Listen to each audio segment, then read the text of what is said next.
గత బీఆర్ఎస్ ప్రభుత్వంలో ఆర్థిక వ్యవస్థ గాడి తప్పిందని అన్నారు మంత్రి శ్రీధర్ బాబు. జగిత్యాల జిల్లా ధర్మపురి నియోజకవర్గ పట్టభద్రుల అలాగే కాంగ్రెస్ నేతల సన్నాహ సమావేశంలో ఆయన పాల్గొన్నారు. 4 జిల్లాల్లో నరేందర్ రెడ్డికి మంచి పేరుందని తెలిపారు మంత్రి.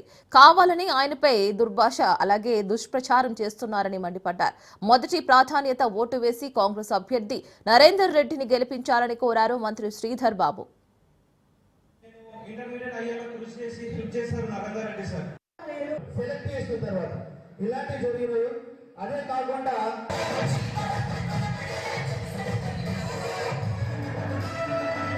సంతోష్ చెల్లె మన ఊళ్ళకుంది.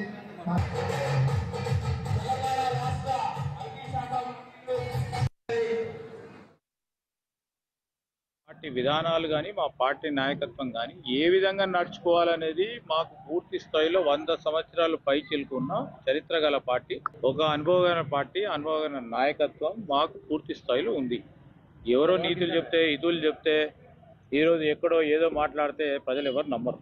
ఈరోజు మా పార్టీ అభ్యర్థి అయిన ఆల్ ఫోర్స్ నరేందర్ రెడ్డి గారిని గెలిపించాలని మరి ధర్మపురి నియోజకవర్గానికి సంబంధించిన మా పట్టభద్ర సోదరులకు సోదరిమణులకి, మా ఉపాధ్యాయ మిత్రులకి, అదేవిధంగా ఉద్యోగ సోదరులకు సోదరిమణులకి, వివిధ ప్రొఫెషన్స్లో ఉన్న డాక్టర్సే కానీ, ఇంజనీర్సే కానీ, మేనేజర్లే కానీ, మా అడ్వకేట్ సోదరులే కానీ, అన్ని ప్రొఫెషన్స్కు సంబంధించిన పెద్దలందరికీ కూడా రాబోయే కాలంలో మా ప్రభుత్వం గ్రాడ్యుయేట్స్కి సంబంధించిన వారి సమస్యల విషయంలో, ఎంప్లాయీస్కి సంబంధించిన వారి సమస్య పరిష్కారం విషయంలో, అదేవిధంగా వివిధ ప్రొఫెషన్స్లో ఉన్న వారి ఆలోచనలు తీసుకొని ముందుకు నడిచే ప్రయత్నం చేస్తుంది.